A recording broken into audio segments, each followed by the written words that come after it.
আসসালামু আলাইকুম। আশা করি সকলে ভালো আছেন। সর্বপ্রথমে বাংলাদেশের নবগঠিত সরকারের গণপ্রজাতন্ত্রী বাংলাদেশ সরকারের মাননীয় প্রধানমন্ত্রী জনাব তারেক রহমান এবং ওনার মন্ত্রিসভাকে জানাই আন্তরিক শুভেচ্ছা এবং অভিনন্দন এবং মোবারকবাদ। আসলে নানান মানুষ, নানান মত, নানান পথ, নানান ব্যাখ্যা, নানান বিশ্লেষণ থাকবে। কাকে মন্ত্রী করা যেত, কাকে যেত না, কার কী যোগ্যতা, কে কোন প্রোটোকলে এসেছে, কে কীভাবে এসেছে, এরকম নানান আলোচনা হতেই পারে, হতেই থাকবে। কিন্তু বিষয়টি হচ্ছে ওনারা মাত্র এখন নিয়োগ পেয়েছেন।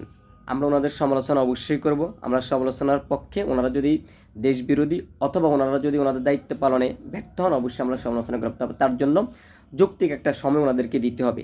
তিনি কীভাবে মন্ত্রিত্ব পেয়েছেন, তিনি কোন মন্ত্রণালয়ে পেলে ভালো হতো, কোনটি পান নাই, সেটি মুখ্য বিষয় নয়। যারা মন্ত্রণালয়ের দায়িত্ব পেয়েছেন, আমরা আশা করব তারা পুঙ্খানুপুঙ্খভাবে এবং সুচারুরূপে ওনাদের কাজগুলো করবেন। এবং ওনারা যদি করতে না পারে, ব্যক্তিগতভাবে আমিও বলি, আমি তাদের সমালোচনা করব। আমরা বিএনপি করি, তার মানে এই না যে আমরা কেউ খারাপ করলে আমরা তার সমালোচনা করবো না। অবশ্যই আমরা তার সমালোচনা করবো, তবে সেটি যৌক্তিক সমালোচনা এবং যৌক্তিক সময়ের পরে।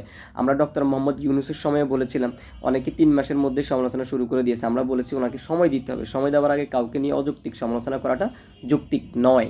তার পাশাপাশি বট বাহিনী এবং বিরোধী মতদেরকে অনুরোধ করবে, এই গুপ্ত ভণ্ড প্রতারক যারা রয়েছেন তাদের প্রতি অনুরোধ থাকবে, আপনারা শুধু সমালোচনার জন্য সমালোচনা, বিরোধিতার জন্য বিরোধিতা করবেন না। আপনারা যৌক্তিক সমালোচনা করুন, দেশকে স্থিতিশীল, শান্ত এবং স্থিতিশীল হতে আপনারা সহযোগিতা করবেন। আপনাদেরকে একটি জিনিস, সারা দেশের মানুষ যারা আছেন, আপনারা অনেকেই হয়তো বা ফেসবুকের কারণে আমাদের দেশি বিদেশি অনেক ভাই বিভ্রান্ত হচ্ছেন। একটা জিনিস নিয়ে আসে, বিএনপি সংস্কারের এটা মানে না।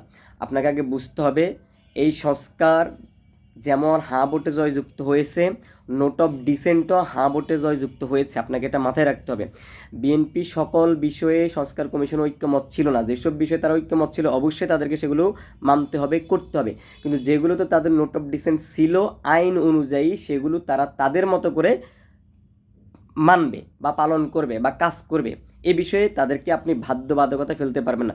হতে পারে বিরোধী পক্ষ তাদেরকে ওখানে বা ওইখানে 10টা প্রস্তাব ছিল, বিএনপি সেখানে 7টা মেনেছে, 3টা তারা বলেছে আমরা আমাদের মতো করে করব। তাহলে ওই 3টার সময় আপনি আপনার মত বিএনপিকে চাপিয়ে দিতে পারবেন না, কারণ এটা জনরায়কে তাহলে উপেক্ষা করা হবে। অথবা আপনি যদি জনরায়ের পক্ষে থাকেন, আপনি যদি সংস্কারের পক্ষে থাকেন, সংস্কার অবশ্যই হ্যাঁ যুক্ত হয়েছে, ঠিক তেমনি নোট অফ ডিসেন্টে হ্যাঁ যুক্ত হয়েছে। অতএব ভবিষ্যতে কেউ কোনো একটা জিনিস এনে জল ঘোলা করে মাছ শিকারের চেষ্টা করবে, আশা করি আপনার এসব প্রোপাগান্ডায় কান দিবেন না। অন্তত জনাব তারেক রহমানের উপর আস্থা এবং বিশ্বাস রাখুন। তিনি দেশনেত্রী বেগম খালেদা জিয়া এবং শহীদ জিয়াউর রহমানের মতনই বাংলাদেশকে বিশ্ব দরবারে তুলে ধরবেন, এটা আমাদের প্রত্যাশা। আমরা তার জন্য দোয়া করি, জনাব তারেক রহমান সফল হোক এবং ওনার মন্ত্রী পরিষদ সফল হোক। বাংলাদেশকে তিনি একটি শান্তিপূর্ণ, স্থিতিশীল এবং বিশ্বের দরবারে উন্নয়নের একটা রোল মডেল হিসেবে তিনি তুলে ধরবেন। সেই পথটায় আমরা সকলে সহযোগিতা করি। সমালোচনার জায়গায় অবশ্যই যৌক্তিক সমালোচনা করবেন, শুধুমাত্র দাঙ্গা হাঙ্গা বাজানোর জন্য সমালোচনা করবেন না। এটা সকল পক্ষের প্রতি, বট বলেন, গুপ্ত বলেন, প্রতারক বলেন, বিরোধী দল বলেন, মুনাফেক বলেন, সকলের প্রতি অনুরোধ থাকবে।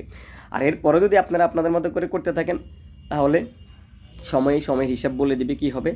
তো যাই হোক, সর্বশেষ তারেক রহমানকে আবারও অভিনন্দন, ধন্যবাদ, কৃতজ্ঞতা এবং তারেক রহমানের জন্য অন্তরের অন্তঃস্থল থেকে অনেক অনেক দোয়া। আমরা আশা করি আমরা আগামী প্রজন্ম যেন তারেক রহমানকে মনে রাখে, এমন একটি বাংলাদেশ তিনি উপহার দিয়ে যাবেন, যেমনটি আমরা এখনও শহীদ জিয়াউর রহমান এবং বেগম খালেদা জিয়াকে ধারণ করি। এবং আমরা আশা করি আগামী প্রজন্ম তারেক জিয়াকে যাতে ধারণ করে। সকলে দোয়া করবেন, সঙ্গে থাকবেন, সমর্থন দিবেন এবং যৌক্তিক সমালোচনা করবেন, কোনো সমস্যা নেই। ধন্যবাদ।